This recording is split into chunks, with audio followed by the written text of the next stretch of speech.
नमस्कार शशांक जी, बहुत बहुत स्वागत है आपका। नमस्ते अंजू जी, आपको और आपके सभी दर्शकों को मेरा बहुत-बहुत नमस्कार। शशांक जी, आखिरकार इतने दिन की मशक्कत के बाद राम मंदिर में जो चोरी का मामला था उसमें एफआईआर दर्ज हो गई। 8 लोगों के नाम है उस एफआईआर में, कुछ अननोन लोगों के नाम की बात भी हो रही है। तो आपको लग रहा है कि अब सही दिशा में जांच आगे बढ़ेगी? हाँ जी, डेफ़िनेटली जिस तरीके से ये पूरा मामला उठा है कि कैसे हिंदू भक्तों के, राम भक्तों के, हिंदुओं के दान के पैसों में हेरा-फेरी और उनमें चोरी की जो बात हुई या गबन की बात हुई या मिसकाउंटिंग की बात हुई या बात हुई कि किस तरीके से दान में दिए गए ज्वेलरीज़ को कन्वर्ट करके बेच दिया गया या हटा दिया गया या वहाँ पे रखा ही नहीं गया, गलत ऑडिटिंग हुई, गलत काउंटिंग हुई, ये सब जो मामला उठ रहा था, इसको पता नहीं क्यों इधर-उधर घुमाया जा रहा था बार-बार। अब जाकर एफआईआर हुआ है, एफआईआर पुलिस के सामने हुआ है, तो डेफ़िनेटली जो क्रिमिनल एक्शन की जो शुरुआत है वो यहीं से होगी। अभी तक जो एसआईटी की जाँच हो रही थी वो एसआईटी की जाँच आपको एक एक्शन मतलब बता तो सकती थी कि ये हो रहा है, ये नहीं हो रहा है। लेकिन जो मैंडेट है कि किसी भी क्रिमिनल क्रिमिनल केस में किस तरीके से एक्शन लिया जा सकता है पीनल प्रोविज़न के तहत, जो भारत में भारतीय न्याय संहिता के अंदर में चलती है, वो अब जाकर एफआईआर में होगी। देखिए आप 8 नाम दिखा रहे हैं सामने जिनके ऊपर एफआईआर हुआ है, नामज़द हैं ये लोग, इनके अलावा अन्य भी हैं। इनमें रमाशंकर यादव, जो टिन्नू यादव हैं, उसके अलावा लव कुश मिश्रा, अनुकल्प मिश्रा, अविनाश शुक्ल, मनीष यादव, रमाशंकर मिश्र, सुभाष चंद्र श्रीवास्तव, करुणेश पांडे एक्सेट्रा। एक्सेट्रा बहुत इंपॉर्टेंट है क्योंकि ये 8 नाम इंक्लूसिव नहीं है, इसके अलावा और नाम भी हो सकते हैं जो जाँच के बाद पता चलेगा। एक बहुत इंपॉर्टेंट बात है अंजू जी कि एफआईआर अब हुआ है जब पहले एसआईटी ने जांच की और इनिशियल रिपोर्ट सबमिट की है 150 पेज की। और मैं जब आपसे बात करने के लिए आज आया तो इसके पहले मैं देख रहा था कि किन धाराओं में ये एफआईआर हुई है, जो कि बहुत इंपॉर्टेंट है अंजू जी कि किन धाराओं में ये एफआईआर हुई है। पहली धारा जो इसमें लगी है वो 306 बीएनएस है, जो कि कहता है कि किसी भी एम्प्लॉय के द्वारा या क्लर्क के द्वारा या सर्वेंट के द्वारा चोरी। दूसरी धारा है 316 जो कहती है क्रिमिनल ब्रीच ऑफ ट्रस्ट। तीसरी धारा है 317 जो कि स्टोलन प्रॉपर्टी से रिलेटेड मामले की बात करती है। चौथी धारा है सेक्शन 3 और सब क्लॉज 5 जो ज्वाइंट क्रिमिनल लाइबिलिटी की बात करती है। और सबसे इंपॉर्टेंट धारा 61 बीएनएस है जो कि क्रिमिनल कॉन्स्पिरेसी की बात करती है। तो देखिए क्रिमिनल कॉन्स्पिरेसी की बात भी आ गई है सामने। मेरा मानना है कि ये काफी इंपॉर्टेंट है क्योंकि पैसे की चोरी और जिस तरीके से मिली भगत से हुई है, क्योंकि राम मंदिर इतना बड़ा है कि बिना मिली भगत के नहीं हो सकती, तो धाराएं सही लगी है। मेरा मानना है कि शायद एक और धारा लग जानी चाहिए थी धार्मिक भावनाएं आहत करने का, तो मेरे ख्याल से कंप्लीट हो जाता है। लेकिन आपने एक बात कही कि क्रिमिनल कॉन्स्पिरेसी की धारा लगी है, यानी कि बहुत बड़े पैमाने पर कहीं ना कहीं कोई कॉन्स्पिरेसी की गई। और राम मंदिर जितना विशाल है उसमें बड़े लोगों की मिली भगत के बिना ये संभव नहीं है। तो 8 लोगों के नाम आ गए, बाकी लोगों के नाम नहीं है, लेकिन इस एफआईआर में उनका जिक्र एक तरह से अननोन के तौर पर है। आपको लगता है कि 8 के बाद अब इनमें से कुछ एक गिरफ्तार हो गए? टिन्नू यादव शायद फरार चल रहा है, वो भी गिरफ्तार होने वाला है। लेकिन वो टिन्नू यादव जिससे जुड़ा हुआ है शशांक जी, चंपत राय से, आपको लगता है कि उनकी नॉलेज के बिना ये सब कुछ हो रहा होगा? या इतना आसान था एफआईआर तक पहुंचना इस मामले में, या इतना मुश्किल था कि एफआईआर दर्ज करवाने में ही 2-3 हफ्ते गुजार दिए? अंजू जी देखिए डायरेक्ट लाइबिलिटी है कि नहीं है चंपत राय जी की, ये तो कहना डिफिकल्ट है। लेकिन एक हमारे लॉ में वाइक्रस लाइबिलिटी की बात भी होती है कि आपने शायद डायरेक्ट नहीं किया लेकिन आपने होने दिया, ऐसे मामले में भी आपकी कल्पेबिलिटी दिखेगी। यहाँ पर जो ये क्रिमिनल कॉन्स्पिरेसी की बात है बड़े लेवल पे, देखिए क्रिमिनल कॉन्स्पिरेसी तभी संभव है जब मिल के कोई एक ऐसा क्रिमिनल एक्ट अंजाम में दिया गया हो जिसमें आपकी डायरेक्ट या परोक्ष रूप से आपकी इन्वॉल्वमेंट रही है। तो इस केस में जिस तरीके से एफआईआर होने में डिले हुआ है, क्योंकि मैंने और आपने ही कम से कम 4 बार चर्चा कर ली, देश भर में लोग ये मांग कर रहे थे, और जब बड़ी-बड़ी बातें हो रही थी कि सोने का हार या चांदी के बिस्किट या इस तरीके के और अन्य सामान जो डोनेट किए गए थे जिनके रिसीट तक नहीं मिले, तो मेरा मानना है कि ये विश्वासघात दिखा रहा था। अंजू जी एक और इम्पोर्टेंट बात है कि देखिए 8 लोगों का नाम है इस एफआईआर में। 8 लोग से जब पूछताछ पुलिस करेगी पकड़ के, क्योंकि सज़ा अप टू 10 इयर्स है, तो अरेस्ट कंपल्सरी है, नॉन बेलेबल ऑफेंसेस हैं ये सारे। तो जब अरेस्ट होगी और इनसे पूछताछ की जाएगी, तो ये बताएँगे कि कैसे ये पूरा अंजाम उन्होंने किया, क्योंकि प्राइमा फेसाई केस में चोरी दिख रही है, गबन दिख रहा है। तो बताएँगे किस तरीके से कर पा रहे थे, तब मुझे लगता है और भी नामों का खुलासा होगा। देर आए दुरुस्त है, ये एफआईआर पहले ही हो जानी चाहिए थी अंजू जी। लेकिन सबसे इम्पोर्टेंट बात ये है कि इतने बड़े मंदिर में, राम मंदिर में 1 साल का टोटल डोनेशन सिर्फ 40-50 करोड़ कैसे हो सकता है? जबकि कंपैरेटिवली आप किसी और बड़े मंदिर में आप देखिए, शिरडी साईं मंदिर 400-500 करोड़ है। तिरुपति बालाजी मंदिर 1000-1500 करोड़ है। ऑन द कॉन्ट्ररी यहाँ पे सिर्फ 40-50 करोड़ है, वो भी तब जब पिछले ही साल कुंभ हुआ था, यहाँ पे महाकुंभ हुआ था प्रयागराज में, और जितने भी लोग प्रयागराज गए थे वो सब अयोध्या गए थे। प्लस अयोध्या मंदिर नया है, तो सब लोग के जानने की उत्सुकता और इच्छा कंपैरेटिवली ज्यादा है। तो ऐसे मामले में मुझे नहीं लगता कि ये पैसा इतना काफी था। यहाँ पर मैं आपसे ये समझना चाह रही हूँ कि एफआईआर दर्ज हो गई, लेकिन जो बातें सामने आ रही हैं कि एसआईटी के गठन से पहले कई लोगों के पास से लाखों रुपए बरामद किए गए, कहीं गोबर से 10 लाख मिले, कहीं 80 लाख मिले, किसी ने अपनी पत्नी के खाते में 50 लाख डाल दिए थे। ये जो 8 नाम है, इन्हीं लोगों से जुड़े हुए ये सारे मामले हैं। तो उस वक्त ये कहा जा रहा है कि चंपत राय खुद पुलिस के साथ इन जगहों पर जाकर छापे डलवा रहे थे। तो चंपत राय पुलिस को अपने साथ किस कैपेसिटी में लेकर गए थे? अगर उनको पता चला था तो उनको उसी वक्त एफआईआर दर्ज करवानी चाहिए थी। महासचिव है वो, उन्होंने एफआईआर दर्ज नहीं करवाई, खुद लेकर लोगों को घूम रहे थे, पुलिस को लेकर घूम रहे थे। तो उन छापों की आज की तारीख में कानून की नजर में क्या स्टेटस है? कैसे उन छापों को लीगल किया जाएगा, जबकि वो तो एफआईआर दर्ज किए बिना ही हो रहे थे? देखिए अंजू जी, यहाँ पे जो छापे की बातें हो रही थी, ये उन लोगों के घर में या उन लोगों के प्रॉपर्टीज में हो रही थी जो लोग राम मंदिर से जुड़े हुए हैं। तो क्योंकि आप उनके एम्प्लॉई हैं, तो उस तरीके से वो छापे की कोशिश की गई थी। बाद में जब एसआईटी अपने क्रिया में आई, तो एसआईटी को क्योंकि राज्य सरकार ने बनाया था जांच करने के लिए, और आईजी पुलिस और आईएएस ऑफिसर और इन लोगों को रखा गया था उस कमेटी में, इसीलिए, और फाइनेंस सेक्रेटरी भी थे 3rd मेंबर। तो इन लोगों के पास वो पावर था कि वो जांच कर सकते हैं, और इसीलिए वो भी छापेमारी हो रही थी। लेकिन अंजू जी, एक बात समझिए कि कोई भी छापेमारी आपको रोकी जा सकती है, वैलिड नहीं होगा, क्योंकि पुलिस की एफआईआर तब तक हुई ही नहीं थी। तो टेक्निकली विदाउट एफआईआर अगर आप छापा कर भी देते हैं, तो एडमिसिबल कैसे करेंगे कोर्ट को? अब जब एफआईआर हो गया है, तो मुझे लगता है एसआईटी की जो जांच है वो भी पुलिस के पास जाएगी। क्योंकि देखिए इंपॉर्टेंट बात ये है अंजू जी, कि ये जो एफआईआर है वो एसआईटी की रिकमेंडेशन से फाइल नहीं हुआ है। सबसे इम्पोर्टेंट बात ये है। अब देखिए एसआईटी ने जो भी जांच की और जो उनके इंटरिम उन्होंने रिपोर्ट सबमिट की, जो करीब 150 पेज के हैं, तो एफआईआर उसके बाद भी नहीं हुआ है। एफआईआर जो हुआ है वो तब हुआ है जब मंदिर ट्रस्ट के, राम मंदिर ट्रस्ट के जो ट्रस्टी हैं, उनका नाम है श्री कृष्ण मोहन, उन्होंने एक कंप्लेंट फाइल की है, और उन्होंने कहा है कि पैसों का गमन हुआ है और चोरी दिख रहा है। तो उसके बाद ये एफआईआर हुआ। तो मुझे लगता है कि देखिए यहाँ 2 बातें तो स्पष्ट है। पहली बात तो योगी आदित्यनाथ की सरकार ने जैसे ही पहला कंप्लेंट फाइनली मिला, उन्होंने एफआईआर किया, क्योंकि आप समझिए अंजू जी, बिना कंप्लेंट के एफआईआर नहीं हो सकती। तो मंदिर प्रशासन से अगर पहले कंप्लेन आया होता, तो मुझे लगता है कि योगी आदित्यनाथ जी की सरकार पहले ही एफआईआर कर दी होती।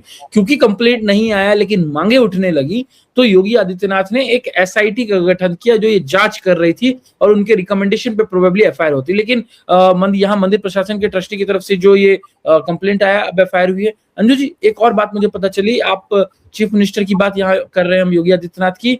इसके पहले एक और बात हुई है कि अयोध्या से एक भाजपा के नेता ने प्राइम मिनिस्टर को चिट्ठी लिखी और उनसे कहा कि आपको पता करना चाहिए कि यहाँ क्या चल रहा है, क्योंकि अयोध्या में पैसों का गबन और षड्यंत्र चल रहा है। जिसके बाद प्राइम मिनिस्टर ऑफिस ने, पीएमओ ने मंदिर ट्रस्ट से पूछा कि क्या है और हिसाब किताब हमको दीजिए, रिपोर्ट सबमिट कीजिए। तो मंदिर प्रशासन ने, ट्रस्ट ने मना कर दिया पीएमओ को, ये कहते हुए कि एसआईटी की जांच चल रही है तो हम कैसे कर सकते हैं। तो बेसिकली लूप होल पे लूप होल यूज करने की कोशिश की गई है कि इस देश में ऐसी भी कोई संस्था है जो प्राइम मिनिस्टर ऑफिस को मना कर दे रही है कि हम आपको रिपोर्ट नहीं देंगे क्योंकि एक एसआईटी है। तो एसआईटी की जांच के नाम पे तो बेसिकली योगी आदित्यनाथ को घेरने की कोशिश या उनके नाम पे ये प्ले करने की कोशिश थी। लेकिन बहुत अच्छी बात है कि देखिए केंद्र और राज्य का तालमेल कितना अच्छा है कि ये बात हुई और उसके जैसे ही कंप्लेंट आया योगी जी ने एफआईआर कर दी कि हमारे तरफ से भाई कोई कमी नहीं रहनी चाहिए। तो मुझे लगता है ये काफी इंपॉर्टेंट है, ये एस्पेक्ट बहुत इंपॉर्टेंट होगा, आगे जाके लगेगा हमको कि ये सही टाइमिंग है। बिल्कुल सही कह रहे हैं आप कि पीएमओ को इनकार किया गया कि हम नहीं बताएंगे क्या चढ़ावे का लेखा जोखा है, और उसके तुरंत बाद एक्शन में आए योगी आदित्यनाथ और ये एफआईआर दर्ज हो गई। भले ही ट्रस्टी ने करवाई हो, लेकिन जाहिर सी बात है इशारा या आदेश तो कहीं से आया ही है ना। पर एक चीज और है, ये माना जा रहा है कि जब खुद चंपत राय पुलिस को लेकर छापे डलवा रहे थे अपने ही राम मंदिर के कर्मचारियों पर, जिनके ऊपर शक था कि इन्होंने पैसा उड़ाया है, तो उस दौरान क्या ये माना जाए कि मामले को दबाने की कोशिश हो रही थी, इसीलिए उन्होंने फॉर्मल तरीके से एफआईआर दर्ज नहीं करवाई? क्योंकि इस तरह से भी तो मामले को देखना पड़ेगा ना। जब चोरी की बात पता चल जाती, किसी को भी, किसी के साथ भी कोई हादसा होता है शशांक जी, कोई चोरी होती है, सबसे पहले क्या करवाते हैं? एफआईआर। यहां पर इतनी कोताही क्यों बरती गई? यहां पर तो सब लोग पढ़े लिखे लोग हैं, सबको पता है कानून कैसे काम करता है। ये बात चंपत राय जी को भी पता होगी, अनिल मिश्रा को भी पता होगी, या गोपाल राव को भी पता होगी। किसी ने भी एफआईआर दर्ज करवाने की जहमत नहीं उठाई। देखिए अंजू जी, मैं ऐसा मानता हूं कि दो में से एक बात होनी चाहिए थी। या तो एफआईआर होने से पहले ही चंपत राय जी को, अनिल मिश्रा जी को, राव जी को राम जन्मभूमि ट्रस्ट से इस्तीफा दे देना चाहिए था, त्याग पत्र दे देना चाहिए था, ये कहते हुए कि जब तक इसकी जांच प्रॉपर ना हो जाए तब तक हम इसको ज्वाइन नहीं करेंगे और इसकी निष्पक्ष जांच हो। या फिर अंजू जी, अनफॉर्चुनेटली मुझे कहना पड़ रहा है कि एफआईआर में उनका भी नाम होना चाहिए था। दो में से एक चीज, यहाँ दोनों नहीं हो रहा है, ना उनका एफआईआर में नाम है और ना उन्होंने इस्तीफा दिया है। तो ऐसा कैसे मान लिया जाए कि आपके अंडरटेकिंग में, आपके निर्देश में, आपके अंदर के लोग इतना बड़ा स्कैम कर लिया और आपको पता ही नहीं हुआ? ये तो वैसी वाली बात हो गई अंजू जी जो हम कांग्रेस के समय में सुनते थे कि जब एक बार नरेंद्र मोदी जी ने तंज भी कसा था कि मनमोहन सिंह अपने आप को तो कहते हैं कि मैं नॉन करप्ट हूं लेकिन बाकी लोग करप्ट हैं, और वो कहते हैं कि वो नहाते भी जो है, शार भी जो लेते हैं वो रेनकोट पहन के लेते हैं। तो क्या हम ऐसा मान लें कि यहाँ पे जो चंपत राय जी हैं वो रेनकोट पहन के नहा रहे हैं?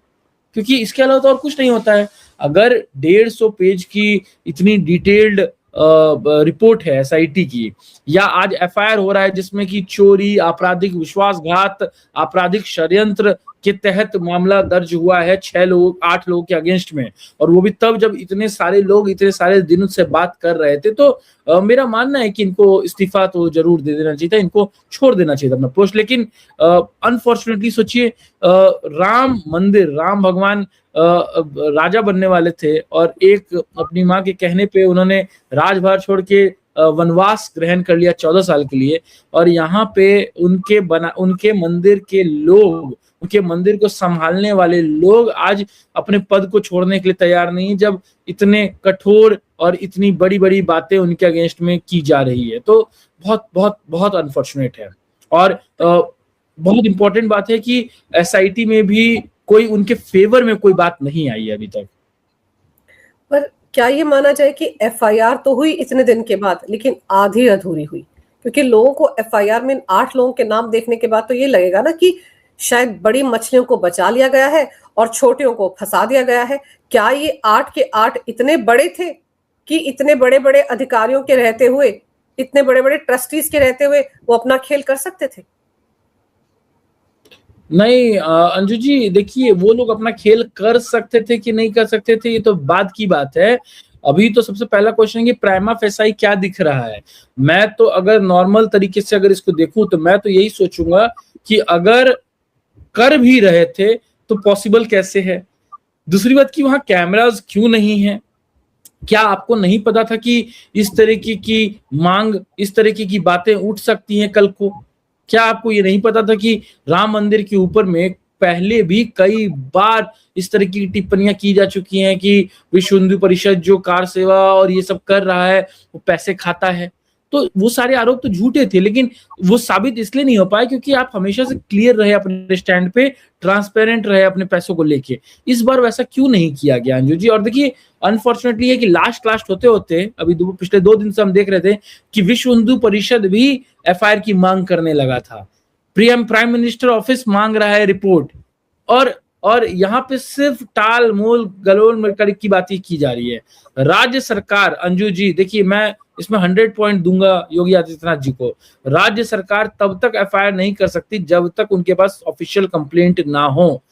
मेरे को ये नहीं समझ में आ रहा है कि ऑफिशियल कंप्लेंट क्यों फाइल नहीं की गई थी अभी तक, क्यों उसमें देरी की गई थी। अगर चंपत राय जी को लगता है, मान के चलो कि वो सही है और उनको पोस्ट नहीं छोड़ना चाहिए, उसके बाद भी अगर इस तरीके की मांग की जा रही है तो उसको दूर करने के लिए और ये विश्वास पुख्ता करने के लिए उन्होंने कंप्लेंट क्यों नहीं फाइल की? उन्होंने क्यों नहीं कहा कि हाँ भाई इसकी जांच होनी चाहिए, आप जांच करके बताइए कि क्या सही है क्या गलत है? तो ये बहुत इंपॉर्टेंट है।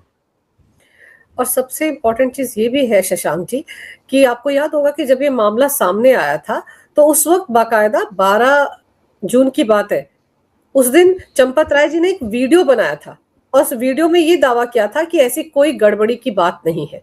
तो आप सोचिए 7 जून को शिकायत आती है कि ऐसी धांधली हो रही है, उसी दौरान छापे भी डलवा रहे थे वो पुलिस के साथ और फिर वीडियो भी बनाकर कह रहे थे कि कुछ नहीं हुआ है। आज तो इस बात पर मोहर लग गई ना कि सच में चंदे की चोरी हुई है राम मंदिर में।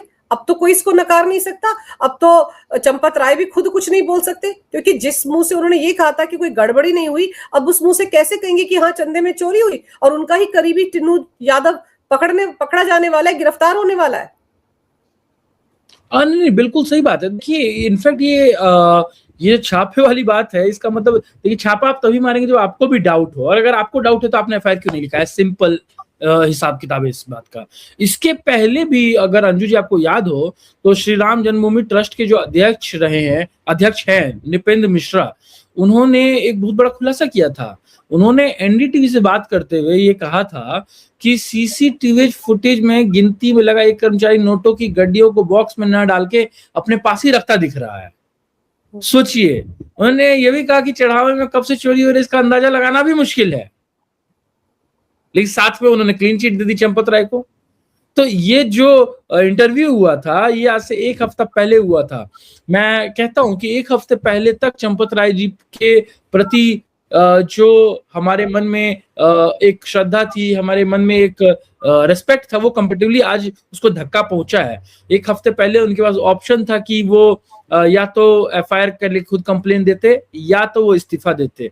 उन्होंने दोनों में से कुछ नहीं किया और उन्होंने वेट किया कि किसी तरीके से बात दब जाए, रह जाए, टल जाए, तो वो हुआ नहीं। तो मुझे लगता है कि ये बहुत इंपॉर्टेंट बात है और ये साख को चोट पहुंची है। उससे भी ज्यादा अनफॉर्चुनेट बात अंजू जी ये है कि हिंदू समाज बहुत सालों से लड़ रहा है कि हमारे मंदिरों को इंडिपेंडेंट किया जाए सरकार के कंट्रोल से, ताकि हमारे मंदिरों में जो चढ़ावे आते हैं उन पैसों का सही उपयोग किया जा सके। हम किससे बचाने की बात कर रहे थे और किससे बचाने की बात कर रहे थे?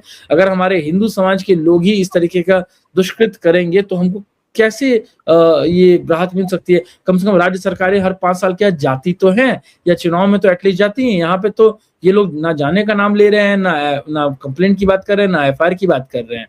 तो बहुत अनफॉर्चुनेट है। अगर यहीं पे सपोज करिए गवर्नमेंट के कंट्रोल में होती तो रिट इन्वोक करके आप कोर्ट भी जा सकते थे इसके लिए, क्योंकि यहाँ पे सरकार के कंट्रोल में नहीं है, प्राइवेट पार्टी है, राम मंदिर ट्रस्ट चलाता है, तो कोर्ट भी नहीं जाया जा सकता। इसीलिए जितने भी लोग अभी तक हाई कोर्ट और सुप्रीम कोर्ट गए हैं इस मामले में एफआईआर के लिए, उनको इमीडिएट डेट तक नहीं मिली। एक को कहा गया 29 को आओ, एक को कहा कुछ और कहा गया। तो रिट इन्वोक जो इनिशियल लेवल पे नहीं हुआ है उसका भी एक कारण ये हो सकता है कि ये प्राइवेट कंट्रोल्ड ट्रस्ट है जो कि इस मंदिर को चलाता है। तो बिल्कुल ये सिविलाइजेशनल इशू है अंजू जी। धक्का पहुंचा हमारे पूरे उस मुहिम को जिसमें हम चाहते थे कि हमारे मंदिरों को वो स्वायत्ता मिले। तो ऐसे कुछ चंद लालची लोगों ने हमारे धर्म का अपमान किया है। और आप ये सोचिए कि योगी आदित्यनाथ जब अयोध्या आए थे अभी हाल ही में 2-4 दिन पहले, कितने गुस्से में थे उन्होंने तो सीधे-सीधे कहा था कि जो भी लोग होंगे, चाहे छोटा हो या बड़ा हो, कोई बख्शा नहीं जाएगा। और जिस दिन रविवार को कहा जा रहा था कि उनको प्रारंभिक रिपोर्ट सौंपी जाएगी, उसके बाद आप देखो कि रिपोर्ट सौंपी गई या नहीं सौंपी गई, किसी को पता ही नहीं चल रहा था। योगी जी को दी गई या नहीं दी गई, या उन्होंने नहीं ली, ये भी पता नहीं चल रहा था। बाद में पता चला कि मुख्य सचिव को ये 1 दिन पहले रिपोर्ट सौंपी गई है, और फिर पीएमओ वाली बात आ गई। तो आप सोचिए कितना कुछ हो रहा था, और योगी जी ने भी चंपत राय को स्ट्रॉन्ग मैसेज दे दिया था। उनके फंक्शन के दौरान नोटिफिकेशन जारी किया गया था शशांक जी, और कहा गया था कि चंपत राय जी उनके कार्यक्रमों से दूर रहें, वो किसी भी कार्यक्रम में नहीं चाहते कि वो आए। तो ये तो चंपत राय जी के लिए बहुत स्ट्रॉन्ग मैसेज था। क्या वो ये मैसेज नहीं पढ़ पाए? अगर पढ़ पाते तो इस्तीफा भी देने की सोचते, और 1 दिन पहले वो एक मंदिर के ध्वजारोहण के लिए भी कैंपस में मौजूद थे, वहां पर भी नहीं आते। नहीं, बिल्कुल अंजू जी, देखिए चीफ मिनिस्टर को इन्होंने रिपोर्ट दी नहीं और प्राइम मिनिस्टर को रिपोर्ट के नाम पे कहा कि हम आपको अलग से रिपोर्ट देंगे नहीं। तो यहाँ पे इन्होंने मंदिर प्रशासन ने ये भी कोशिश की कि किस तरीके से स्टेट गवर्नमेंट और सेंट्रल गवर्नमेंट के बीच में एक ऐसा अविश्वास पैदा किया जाए ताकि हम उसमें बच के निकल जाए। आज जो जिन 8 लोगों का नाम इसमें दर्ज है इस एफआईआर में, उसमें एक भी बड़े आदमी का नाम नहीं है। ये भी दिखाता है कि आपने किस तरीके से टारगेट करने की कोशिश की और बच के निकलने की कोशिश की है। मैं बिल्कुल ऐसा नहीं मानता कि इस मामले को निष्पक्ष जांच के लिए इस कमेटी को भंग नहीं किया जाना चाहिए। अभी भी राज्य या केंद्र सरकार को यहाँ इन्वॉल्व होके इस कमेटी को भंग किया जाना चाहिए, क्योंकि देखिए राम मंदिर में लोग अभी भी जा रहे हैं, हर दिन जा रहे हैं, और अभी जो ये बात हो रही है वो पुराने पैसों की, पुराने दान की, पुराने डोनेशंस की हो रही है। आज से बाद में क्या हो रहा है वो भी इसी कंट्रोल के पास है। तो अगर अविश्वास हो जाए किसी संस्था पे तो बहुत ज्यादा बुरी बात है, क्योंकि यहाँ व्यक्ति की बात नहीं है, यहाँ संस्था की बात है, और पूरा संस्था संदेह के घेरे में है। तो मैं जैसा कहता हूँ कि जस्टिस सिर्फ होना नहीं चाहिए, होते हुए दिखना भी चाहिए। तो यहाँ पे भी एक्शन या एफआईआर या इस तरीके की बातें जो हो रही है वो सिर्फ वो कागजी कार्रवाई नहीं होनी चाहिए, उसके ऊपर एक्शन भी उसी तरीके से होना चाहिए। क्योंकि अगर आपने एक्शन 10 दिन 20 दिन क्या ले भी लिया तो उसका क्या फायदा होगा अगर आज विश्वास कम हो जाए। तो definitely kudos to state government, जिन्होंने ये एफआईआर को लॉन्च करने में देरी नहीं दिखाई, जैसे ही कंप्लेंट उनको मिला मंदिर प्रशासन से। लेकिन मंदिर प्रशासन में जो लोग सक्रिय हैं उनकी अपनी भूमिका संदेह के घेरे में है, और डेफिनेटली उस पर कुछ ना कुछ तो होना ही चाहिए। पर शशांक जी, ताज्जुब की बात है कि ये जो 8 लोग गिरफ्तार हुए, इनमें से आप सोचिए 4 तो कैशियर है, और सबने अपने ताए चाचे मामे को, साले को, भतीजे को भर्ती कर लिया। ये सारी भर्तियां क्या किसी बड़े ट्रस्टी की इजाजत के बिना हो सकती हैं क्या? आप सोचिए कि टिन्नू यादव एक ड्राइवर जो ऑटो चलाता था, आज 50 करोड़ की संपत्ति उसकी है। लखनऊ एयरपोर्ट के पास उसका 70 कमरों का एक हॉस्टल है, और अयोध्या में जितने भी होटल है उन सब में उसकी पार्टनरशिप है। बड़ा सा मकान है, फार्म हाउस है। ऐसा ही मनीष यादव उसका भतीजा, उसका काम है। और यहाँ पर एक सुभाष श्रीवास्तव है, जो कि सुभाष चंद्र श्रीवास्तव, ये कहा जाता है कि जो काउंटिंग होती है जिस कमरे में, उसका पूरा इंचार्ज है। ये भी करोड़ों में खेल रहा है, और ये सब किसी को नजर नहीं आ रहा था। अचानक से इनके हाथ में आईफोन आ रहे हैं, बड़ी बड़ी गाड़ियां आ रही हैं, किसी को समझ नहीं आया। तो ऐसे में जो निगरानी करने के लिए ट्रस्ट बना है, जिसमें कि चंपत राय जी आते हैं, जिसमें अनिल मिश्रा आते हैं, जिसमें गोपाल राव आते हैं, ये लोग क्या कर रहे थे? आंखों में पट्टी बांधकर बैठे थे। और क्या ये मान लीजिए कि टिन्नू यादव खुद ब खुद लोगों की भर्तियां कर रहा था? टिन्नू यादव तो चंपत राय जी के कहे बिना एक पत्ता नहीं हिलाता है, ऐसा माना जाता है। तो ये सब संभव कैसे हो रहा था? अब तो इन लोगों से जब पूछताछ होगी शशांक जी, तो कई पत्ते खुलेंगे। अभी अपने आप को बचाने के लिए दूसरों के नामों का भी तो खुलासा करेंगे या नहीं? देखिए इतने सारे जो प्रॉपर्टीज इनके पास मिले हैं या पैसे आए हैं, तो किसी आम व्यक्ति का जिसकी सैलरी बहुत असाधारण सी हो, उसके पास इतने असाधारण पैसे या उस असाधारण मूल्य की संपत्ति नहीं आ जाएगी जब तक ऐसा कोई आय का स्रोत ना हो जो कि यहाँ इलीगल दिख रहा है या प्रतीत हो रहा है। तो मेरा मानना है कि जो इनिशियल इन्वेस्टिगेशन जो चंपत राय साहब ने खुद करने की कोशिश की या उसके बाद एसआईटी की, तो भी मुझे लगता है कि इनके मन में ये मंशा नहीं थी कि एफआईआर हो। एफआईआर कैसे हुआ है अंजू जी, ये बहुत इंपॉर्टेंट है समझना, कि प्राइम मिनिस्टर ने रिपोर्ट मांगी, प्राइम मिनिस्टर तक बात पहुंची, उनको इन्होंने रिपोर्ट नहीं दिया एसआईटी का हवाला देके। एसआईटी की रिपोर्ट सबमिट करने गए चीफ मिनिस्टर के पास, कुछ ऐसी बातें करने के लिए चीफ मिनिस्टर को उन्होंने रिपोर्ट सबमिट नहीं की, उनके सेक्रेटरी को दे के आए। वो 150 पेज से ज्यादा बड़ी रिपोर्ट थी जिसमें स्ट्रिक्ट एक्शन लेने की बात हो रही थी। बात वहीं खत्म नहीं हुई अंजू जी, उसके बाद योगी आदित्यनाथ जी ने कहा स्पष्ट तौर पे कि जो भी इन्वॉल्व है उसको छोड़ा नहीं जाएगा, प्रॉपर इन्वेस्टिगेशन एसआईटी करके देख रही है, उसके बाद हम एक्शन लेंगे। तो पता था कि अगर हमारे तरफ से कंप्लेन नहीं जाएगा तो एसआईटी एफआईआर करेगी और उसमें ज्यादा लोग के नाम हो सकते हैं। और उसके बाद अगला इंपॉर्टेंट कि विश्व हिंदू परिषद जो कि राम मंदिर आंदोलन में सबसे अग्रणी भूमिका निभाया है जिन्होंने, उनके जो इंटरनेशनल प्रेसिडेंट है आलोक कुमार, उन्होंने कल ही कहा था कि एक कॉम्प्रिहेंसिव इन्वेस्टिगेशन होना चाहिए और एफआईआर होना चाहिए जो एलिगेशन लग रहे हैं इरेगुलरिटी डोनेशन से रिलेटेड राम मंदिर में, और जो भी गिल्टी है उनके ऊपर एक्शन होना चाहिए। तो देखिए अंजू जी, मैं फिर कहता हूं कि दो बातें हैं यहाँ पे, एक पॉलिटिकल है और एक लीगल है। जो लोग राम का अस्तित्व नहीं मानते, राम मंदिर से जिनको कोई प्यार नहीं है, चाहे वो समाजवादी पार्टी हो अखिलेश यादव जी की, या अरविंद केजरीवाल जी की आम आदमी पार्टी हो, या कांग्रेस पार्टी हो राहुल गांधी की, जिन लोगों के पास अभी तक समय भी नहीं हो पाया कि जो राम मंदिर में जा पाए, और अदरवाइज वो अपने घर में और इस तरीके से वो लोग रोजा रखवाते हैं और इस तरीके के कार्य करते हैं, या मुसलमानों के किसी इवेंट को मिस नहीं करते, या क्रिश्चियंस के किसी इवेंट को मिस नहीं करते, बट राम मंदिर आज तक नहीं जा पाए हैं। ऐसे लोगों के कंप्लेंट के बारे में मेरे को रत्ती भर का विश्वास नहीं है, और ना ही इनके पॉलिटिकल एंगल को ज्यादा हमें तवज्जो देना चाहिए। लेकिन ये बात जरूर समझना चाहिए कि राम मंदिर का जो विषय है वो हमारे हिंदुओं के काफी करीब है, हमारे इतिहास से जुड़ा हुआ है, सिविलाइजेशनल इशू है, जैसा बीजेपी और आरएसएस इसको कई बार कह चुकी है। तो ऐसे मामले में एफआईआर होने में देरी, और फाइनली विश्व हिंदू परिषद और स्टेट गवर्नमेंट और सेंट्रल गवर्नमेंट यानी बीजेपी और विश्व हिंदू परिषद के प्रेशर के बाद एफआईआर हो रहा है, तो ये गलत है, ये पहले होना चाहिए था। क्योंकि नैरेटिव वॉर में तो ये दिख रहा है कि जनता के प्रेशर पे और इन पॉलिटिकल वल्चर्स के प्रेशर पे आप एफआईआर कर रहे हैं, जबकि एफआईआर आपके अगर आपको ही करना है और आप ही कंट्रोल में है तो आपको ये इंश्योर करना चाहिए था कि पहले ही एफआईआर हो जाए।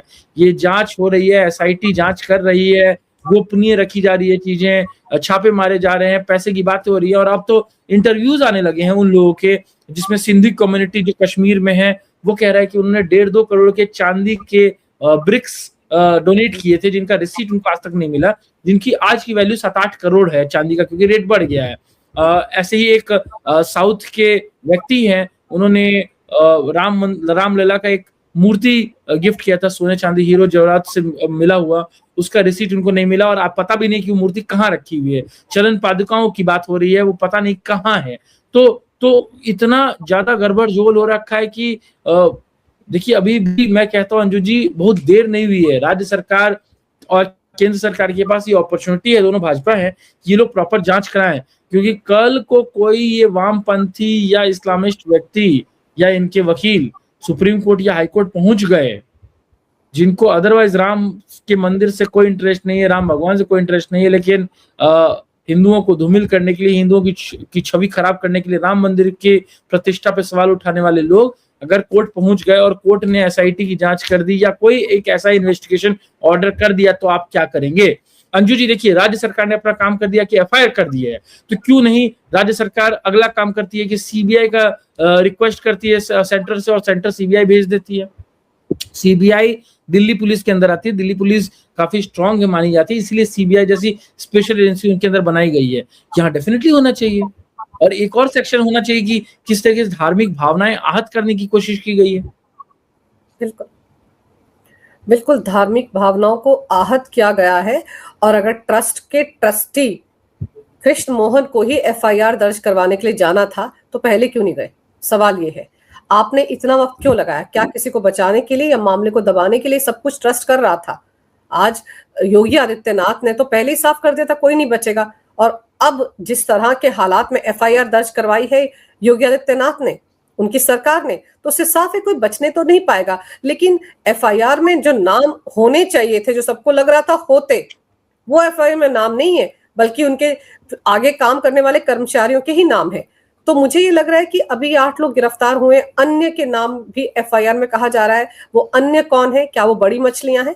क्या आने वाले दिनों में उन पर भी गाज गिर सकती है? फिलहाल तो इन 8 को ही गिरफ्तार किया जा रहा है, और लोग भी गिरफ्तार होंगे। सवाल अभी भी वही है कि पहले क्यों नहीं किया गया? पहले दिन चंपत राय ने जब खुद छापे डलवाए, तब उन्होंने खुद ये एफआईआर दर्ज क्यों नहीं करवाई? किस चीज का उनको डर लग रहा था? और अब जब पानी सर से ऊपर जा रहा था उनके, तो उनको लगा कि किसी को भेजकर एफआईआर करवा दो, या फिर डंडा पड़ा योगी आदित्यनाथ का तो इनको जाना पड़ा। तो अभी तो मुझे लग रहा है बहुत सारे खुलासे शशांक जी होंगे, बहुत सारी और परतें भी हैं इसमें, वो भी सामने आएंगी। छोटी मछलियां गिरफ्त में आ गई हैं, बड़ी मछलियां कौन कौन होंगी ये भी देखना दिलचस्प होगा। लेकिन फिर भी मैं ये मानकर चल रही हूं कि हमारी आस्था के साथ खिलवाड़ करने वालों को कड़ी सजा तो मिलनी ही चाहिए, और बड़े बड़े वो नाम जो कि अपने आप को बचाने की कोशिश कर रहे थे, उन पर भी शिकंजा कसा जाना चाहिए। आपने समय निकाला, बहुत विस्तार से इस विषय पर बहुत अहम जानकारी मेरे दर्शकों को दी। आपका बहुत बहुत धन्यवाद। नमस्कार, भारत माता की जय, वंदे मातरम, जय श्री राम। नमस्कार अंजू जी, यतो धर्म ततो जय, जय श्री राम, भारत माता की जय।